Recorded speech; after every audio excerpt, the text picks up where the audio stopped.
Maşallah olsun, maşallah olsun aziz dostlar. Bura bakın, bura bakın. Bunun bir gözəlliyinə bakın aziz dostlar.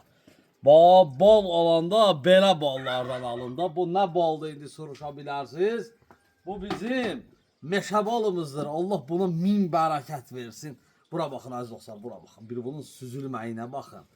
İnşallah bunu hara göndəririk? Bunu Bakıya, Zabrata göndəririk, Zabrata. Min bir dərdin dərmanı olan tam təbbi tərkibində minlərlə çiçəklərdən yığılan meşə balıdır. Çünki meşə balı ildə bir dəfə süzülən baldır.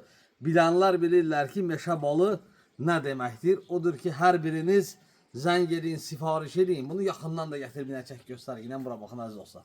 Bir bu möhtəşəmliyə baxın. Hər biriniz zəng edin, sifariş edin. Ünvanınıza qədər də göndərib çatdırmamız tam pulsuz olacaq. 051 546 39 39 zəng edirsiniz, sifariş edirsiniz. Sağ olun.